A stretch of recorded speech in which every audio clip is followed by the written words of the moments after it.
বউ হয় এটা যদি ভাগ্যে থাকে তাহলে তো আমি সাত কপাল নিয়ে জন্মাইছি এরকম হাজবেন্ড পেলে। ইকরা, হ্যাঁ ইকরার কথা বলছি। ও তো একটা ভাগ্যবান নারী ছিল যে এত ভালো একজন হাজবেন্ড পেয়েও সে হারালো। আর আমরা অনেক চেয়েছি কিন্তু চাওয়ার পরেও কিন্তু আমরা পাইনি। তো আমরা যদি পেতাম তাহলে আমরা মাথায় তুলে রাখতাম। জি, আমার নাম রূপা, রংপুর থেকে। আচ্ছা, উনি হচ্ছে মানে আমার ইকরা চলে যাওয়ার পর হ্যাঁ উনি অনেক ফোন দিয়ে খালি ডিস্টার্ব করতেছিল আমাকে। আমি বলতেছি আপু আমার মেয়েদের সাথে কথা বলার সময় নেই, কারণ মেয়েদের থেকে ধোকা পাইতে পাইতে আমি শেষ। বলতেছে ভাইয়া ওইটার জন্য না, আমি কিছু কথা বলবো আপনার সাথে। বললাম বলেন। কয় ইকরার বিষয়ে আমি কিছু বলবো, সে ভাইরাল হইতে আসছে কি না, কি করতে আসছে শুরু থেকে নাকি শেষ পর্যন্ত এই পর্যন্ত মানে ভিডিওগুলো দেখছে। বলেন। রংপুর থেকে এসেছি। ভালোবাসি না, বাট ভালো লাগে। হ্যাঁ, এটা ভালো লাগা থেকে ভালোবাসার সৃষ্টি হয়, কিন্তু তাকে আমার ভালো লাগছে তাই আমি রংপুর থেকে এখানে এসেছি তার সাথে দেখা করার জন্য।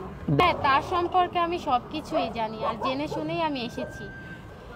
আমি কিছু চাই না বলতে, ওনাকে আমি সবসময় ভিডিওতে দেখেছি, তো আমার অনেক ইচ্ছে ছিল তাকে সামনাসামনি দেখার, তার জন্যই আমি এসেছি। না যে ভালো লাগতো অনেক, আর এনার এখন পরিস্থিতি তো অনেক খারাপ চলছে, তার জন্য এসেছি যে আমি একটু কথা বলি বা যদি চান্স পাই।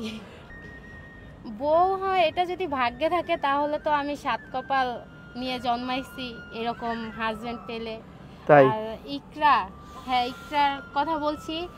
ও তো একটা ভাগ্যবান নারী ছিল যে এত ভালো একজন হাজবেন্ড পেয়েও সে হারালো। আর আমরা অনেক চেয়েছি কিন্তু চাওয়ার পরেও কিন্তু আমরা পাইনি। তো আমরা যদি পেতাম তাহলে আমরা মাথায় তুলে রাখতাম। আসলে কি ভাইয়া, ভালোবাসা না খালি ওই যে বলে না যে সুখ দিতে পারে না কি, মানে এগুলা দিয়ে কোনো ভালোবাসা হয় না। ভালোবাসার টান পেলাম অনেক রকমের আছে, যে ভালো থাকা, যে কেয়ার করবে, সব সময় পাশে থাকবে, এরকমের ভিতরে ভালোবাসা থাকে।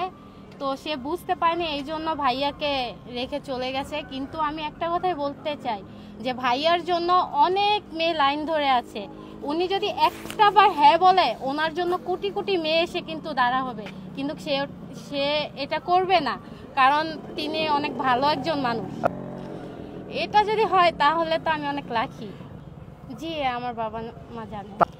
আমি বলেছি যে সাকিবকে আমার অনেক ভালো লাগে, আমি শুধু একটা নজর দেখা করে চলে আসবো। কি বল, এখন সবাই বিয়ে করতে চাইলে তো হচ্ছে সাকিব বিয়ে করতে পারবে না।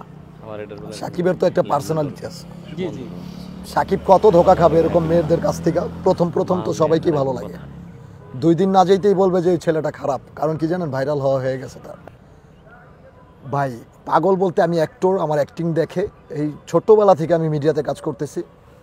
যারা আমাকে অনেক আগে থেকে চেনে তারা তো অলওয়েজ এই পর্যন্ত না হইলেও তো 1 কোটি মানুষ ফোন দিয়েছে আমাকে।